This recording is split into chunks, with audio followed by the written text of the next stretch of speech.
ತ್ರೇತಾಯುಗ. ವಾಯುದೇವನು ಕೊಟ್ಟ ಆ ಒಂದೇ ಒಂದು ಹನಿ ಪಾಯಸದಿಂದ ಈ ಜಗತ್ತಿನ ಮೇಲೆ ಹುಟ್ಟುತ್ತಾನೆ ಒಬ್ಬ ಮಹಾಬಲಿ. ಈತನಿಗಿರೋದು ಒಂದಲ್ಲ ಎರಡಲ್ಲ ನಾನಾ ಹೆಸರು. ಅಂಜನಿ ಸುತ, ಕೇಸರಿ ನಂದನ, ಮಾರುತಿರಾಯ, ವಾನರಯೋಧ, ವಾಯುಪುತ್ರ, ವಜ್ರಕಾಯ, ಶ್ರೀರಾಮನ ಪರಮ ಭಕ್ತ ಹನುಮಂತ.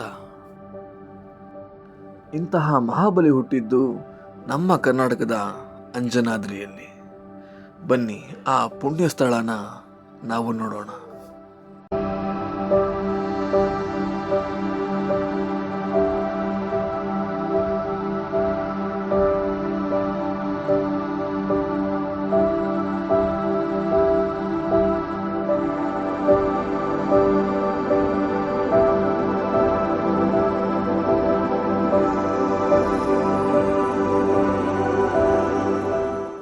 ಹಲೋ, ನಮಸ್ಕಾರ ಬೋಸ್ತು. ಎಲ್ಲರೂ ಹೇಗಿದ್ರೆ ಎಲ್ಲರೂ ಚೆನ್ನಾಗಿದ್ರ ಅಂದ್ಕೊಂಡಿದ್ದೀನಿ. ನಾವು ವಿಡಿಯೋ ಮಾಡಿ ತುಂಬ ದಿವಸಗಳಾಗೋಯ್ತು. ಬಿಕಾಸ್ ಕಾರಣ ತುಂಬ ಇದೆ, ಕಾರಣ ಎಲ್ಲ ಹೇಳೋದು ಬೇಡ. ಆದರೆ ಇವತ್ತು ವ್ಲಾಗ್ ಮಾಡ್ತಿದ್ದೀನಿ, ಎಲ್ಲಿಗೆ ಬಂದಿದ್ದೀನಿ ಅಂತ ಹೇಳೋಕ್ಕೋಗಲ್ಲ. ಒಂದು ಕತೆ ಹೇಳ್ತೀನಿ, ಆ ಕತೆ ಮುಖಾಂತರ ನೀವು ಕೇಳಿ ನಾನು ಎಲ್ಲಿಗೆ ಬಂದಿದ್ದೀನಿ ಅಂತ. ನಾವಿವತ್ತು ಬಂದಿರೋ ಜಾಗ ಚಿಕ್ಕ ಮಕ್ಕಳಿಗೆಲ್ಲ ತುಂಬ ಇಷ್ಟ ಆಗುವಂಥ ಜಾಗ. ಮತ್ತು ಇವ್ರನ್ನ ಕಂಡ್ರೆ ದೊಡ್ಡವರಿಂದ ಹಿಡಿದು ಚಿಕ್ಕವ್ರಿಗನ ಹೆವಿ ಇಷ್ಟಪಡ್ತಾರೆ ಅಂಥವ್ರು. ಆ ಜಾಗಕ್ಕೆ ಬಂದಿದ್ದೀವಿ, ಗೊತ್ತಾಗ್ಬೇಕಲ್ಲ. ಅಂಜನಾದ್ರಿ, ಅಂದಿನ ಕಿಷ್ಕಂದೆ, ಇಂದಿನ ಅಂಜನಾದ್ರಿ ಬೆಟ್ಟ, ಹನುಮನ ಜನ್ಮಸ್ಥಳ. ನಾವು ಬೆಟ್ಟ ಹತ್ತೋದಕ್ಕಿಂತ ಮುಂಚೆ ನಮಗೆ ಮೊದಲನೇದಾಗಿ ಸಿಗೋದು ಪ್ರಭು ಶ್ರೀರಾಮಚಂದ್ರ. ಅವರಿಗೊಂದು ನಮಸ್ಕಾರ ಹಾಕೊಂಡು ನಾವು ಬೆಟ್ಟ ಹತ್ತಬೇಕು. ಆದರೆ ಬೆಟ್ಟ ಹತ್ತೋದಕ್ಕಿಂತ ಮುಂಚೆ ನಿಮ್ಮ ಮನಸ್ಸಲ್ಲಿ ಏನಾದರೂ ಅನಿಸಿಕೆ ಇದ್ದರೆ, ಆಗಬೇಕು ಅಂತ ಇದ್ದರೆ ಕಾಯಿ ಹೊಡೆದ್ಬಿಟ್ಟು ಬೆಟ್ಟ ಹತ್ಬೇಕಂತೆ. ನಾನು ಅದನ್ನೇ ಮಾಡೋಕೆ ಹೋದೆ, ಬಟ್ ನಾನು ಮೆಟ್ಲಿಗೆ ಹೊಡೆದ್ಬಿಟ್ಟೆ. ಅದಕ್ಕೆ ಅಲ್ಲಪ್ಪ ಹೊಡೆಯೋದು, ಅಲ್ಲೋ ಹೋಗಿ ಹೊಡಿ ಅಂದರು. ಅದಕ್ಕೋಸ್ಕರ ರತನ್ ಬಂದ್ಬಿಟ್ಟು ಎಲ್ಲಿ ಹೊಡಿಬೇಕಿತ್ತೋ ಕಾಯಿ ಅಲ್ಲೇ ಹೊಡೆದ. ಮೊದಲೇ ಸರಿ ಹೊಡೆದ, ಅದು ಹೊಡೆದೋಗಿಲ್ಲ ಮಚ್ಚ ಅಂದ. ತಿರ್ಗಾ ಹೊಡೀತು. ಅದನ್ನೆಲ್ಲ ಮುಗಿಸ್ಕೊಂಡು ನಾವು ಬೆಟ್ಟ ಹತ್ತೋದಕ್ಕೆ ಶುರು ಮಾಡ್ದು.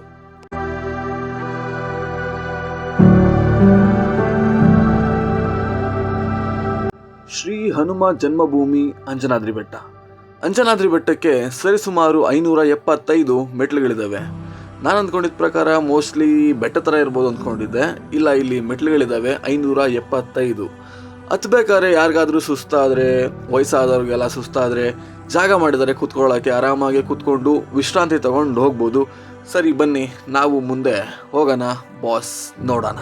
ನಾವು ಬೆಟ್ಟ ಹತ್ಬೇಕಾದ್ರೆ ನಮಗೆ ಕೇಳೋದು ಎರಡು ಸೌಂಡು. ಆ ಸೌಂಡ್ ಹೆಂಗಿರುತ್ತೆ ಏನು ನೀವೇ ಕೇಳಿ. ಸೀತಾಪರ್ಣ ಆದಂತಹ ಸಮಯ. ರಾಮ ಮತ್ತು ಲಕ್ಷ್ಮಣರು ಇಬ್ರು ಸೀತೆಗಾಗಿ ಹುಡುಕ್ತಾ ಇರ್ತಾರೆ. ಎಲ್ಲೂ ಸುಳಿವೇ ಸಿಗಲ್ಲ ಅವ್ರ ಬಗ್ಗೆ. ಹಾಗೆ ದಾರಿ ಬರ್ಬೇಕಾದ್ರೆ ಜಟಾಯು ಅನ್ನೋ ಪಕ್ಷಿ ಈ ಥರ ಹೇಳುತ್ತೆ, ಒಬ್ಬ ರಾಕ್ಷಸ ನಿಮ್ಮ ಸೀತೆ ಮಾತ್ರ ಎತ್ಕೊಂಡು ಹೋಗ್ತಿದ್ದ ಅಂತ. ಆವಾಗ ಏನು ಮಾಡ್ತಾರೆ, ಅದೇ ಜಟಾಯುನೇ ಒಂದು ಸಲಹೆ ಕೊಡುತ್ತೆ, ಕಿಷ್ಕಿಂಧೆಗೆ ಹೋಗ್ರಿ. ಕೇಳಿಸ್ಕೊಂಡ್ರ ಏನು ಕೇಳಿಸುತ್ತೆ ಅಂತ? ಈ ಸೌಂಡ್ ನಮಗೆ ಬೆಟ್ಟ ಹತ್ಬೇಕಾದ್ರೆ ಕೇಳಿಸ್ತಾನೆ ಇರುತ್ತೆ. ಅದೊಂಥರ ಎನರ್ಜಿ ಬೂಸ್ಟ್ ಅನ್ಬೋದು. ಬನ್ನಿ ಈಗ ಕತೆಗೆ ಬರೋಣ. ಜಟಾಯು ಒಂದು ಸಲಹೆ ಕೊಡುತ್ತೆ, ನೀವು ಕಿಷ್ಕಿಂಧೆಗೆ ಹೋಗ್ರಿ, ಅಲ್ಲಿ ರಾಜ ಸುಗ್ರೀವ ನಿಮಗೆ ಸಹಾಯ ಮಾಡ್ತಾರೆ ಅಂತ. ಜಟಾಯು ಹೇಳಿದ ಮಾತಿನ ಥರನೇ ಶ್ರೀರಾಮ ಮತ್ತು ಲಕ್ಷ್ಮಣರು ಸೀತೆನ ಹುಡ್ಕೋದಕ್ಕೋಸ್ಕರ ಸುಗ್ರೀವನ ಸಹಾಯ ಕೇಳ್ಕೊಂಡು ಈ ಕಿಷ್ಕಿಂಧೆಗೆ ಬರ್ತಾರೆ, ಅಂದ್ರೆ ಅಂಜನಾದ್ರಿ ಬೆಟ್ಟಕ್ಕೆ ಬರ್ತಾರೆ.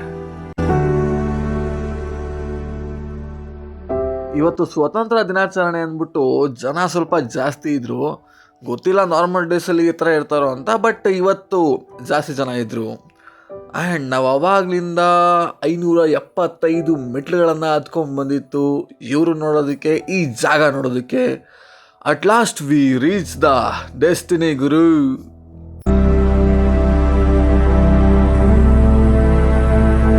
ನಾನು ಆಂಜನೇಯ ಹುಟ್ಟಿದ ಜಾಗ ಅಂದರೆ ಫುಲ್ಲು ದೊಡ್ಡದಾಗಿರುತ್ತೆ ದೇವಸ್ಥಾನ ಅಂತ ಅಂದ್ಕೊಂಡಿದ್ದೆ. ಬಟ್ ಇಲ್ಲಿ ಬಂದು ನೋಡಿದಾಗ ಗೊತ್ತಾಯಿತು ಹೆವಿ ಚಿಕ್ಕದು ಇದೆ.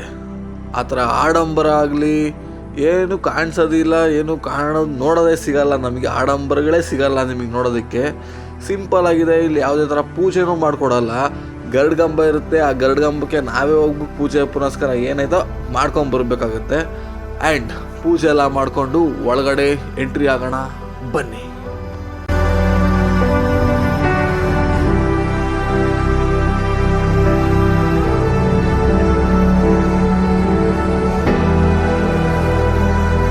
ನಾವು ಒಳಗಡೆ ವಿಡಿಯೋ ಮಾಡೋದಕ್ಕೆ ಟ್ರೈ ಮಾಡ್ದೋ, ಬಟ್ ಬಿಡಲ್ಲ ವಿಡಿಯೋ ಮಾಡೋದಕ್ಕೆ. ಸರಿ ಅಂತ ದೇವಸ್ಥಾನ ಎಲ್ಲ ನೋಡಿಕೊಂಡು ನಮ್ಮ ಬಾಸ್ಗೆ ಒಂದು ನಮಸ್ಕಾರ ಹಾಕ್ಕೊಂಡು ಈ ಕಡೆ ಬಂದು, ಒಳ್ಳೆ ಪ್ಲೇಸ್ ಇದೆ, ಸ್ವಲ್ಪ ಕಪ್ಪಿಚೇಷ್ಟೆ ಮಾಡಿಕೊಂಡು ನಾವು ಸ್ವಲ್ಪ ವಿಡಿಯೋ ಫೋಟೋ ಎಲ್ಲ ತಗೊಂಡು ಈ ಪರಿಸರನ ಎಂಜಾಯ್ ಮಾಡೋದಕ್ಕೆ ಶುರು ಮಾಡ್ದು. ನೋಡೋದಕ್ಕೆ ವ್ಯೂ ಪಾಯಿಂಟ್ ಮಾತ್ರ ಮಸ್ತಾಗಿ ಕಾಣಿಸುತ್ತೆ. ಆ್ಯಂಡ್ ಸೇಫಾಗಿ ಸ್ವಲ್ಪ ಗ್ಯಾಪ್ಗಳಿದ್ದಾವೆ ಬೆಟ್ಟ ಸಂದಿಲಿ. ಅದೆಲ್ಲ ಆದಮೇಲೆ ನಮಗೆ ಕೆಳಗೆ ಬಂದು ಅವಾಗ ಗೊತ್ತಾಯಿತು ಇಲ್ಲಿ ಪ್ರಸಾದ ಕೊಡ್ತಿದ್ದಾರೆ ಅಂದ್ಬಿಟ್ಟು ಸರಿ ಅಂತ ಹೇಳಿ ಪ್ರಸಾದ ಇಸ್ಕೊಂಡು ತಿಂದು, ಅದಾದ್ಮೇಲೆ ಗೊತ್ತಾಯಿತು ಯಾರ್ಯಾರು ಊಟ ಮಾಡ್ತಾರೋ ಅಲ್ಲಿ ಅವ್ರವ್ರ ತಟ್ಟೆನ ಅವ್ರವ್ರೆ ತೊಳಿಬೇಕು ಅಂತ. ಸೊ ರೂಲ್ಸ್ ಚೆನ್ನಾಗಿದೆ. ನಾವು ಎಲ್ಲ ತಿಂದ್ಬಿಟ್ಟು ತೊಳೆದಿಕ್ಕಿ ಬಂದು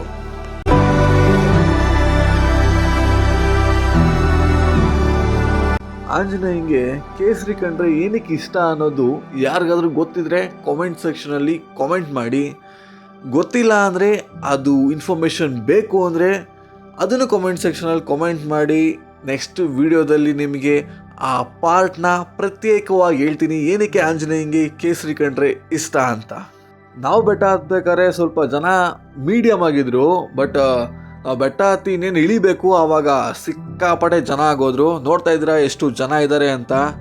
ನಮ್ಮ ವಿಡಿಯೋ ನಿಮ್ಗೆ ಇಷ್ಟ ಆಗಿದ್ರೆ ಲೈಕ್ ಮಾಡಿ, ಶೇರ್ ಮಾಡಿ, ಕಾಮೆಂಟ್ ಮಾಡಿ ಆ್ಯಂಡ್ ಸಬ್ಸ್ಕ್ರೈಬ್ ಮಾಡೋದನ್ನು ಖಂಡಿತವಾಗ್ಲೂ ಮರಿಬೇಡಿ. ಇದೇ ರೀತಿ ಮುಂದಿನ ವಿಡಿಯೋದಲ್ಲಿ ಸಿಗೋಣ. ಮುಂದಿನ ವಿಡಿಯೋ ಇರೋದು ಹಂಪಿ ಬಗ್ಗೆ. ಹಂಪಿಲಾಗಿರುವಂತಹ ನಮ್ಮ ಫಜೀತಿ ನೋಡಬೇಕಂತ ನಿಮಗೆ ಇಷ್ಟ ಇದ್ದರೆ ಖಂಡಿತವಾಗ್ಲೂ ಸಬ್ಸ್ಕ್ರೈಬ್ ಮಾಡಿಕೊಂಡು ಬೆಲ್ ಐಕಾನ್ ಒತ್ತಿ. And let us meet in Hampi video. ನಮಸ್ಕಾರ.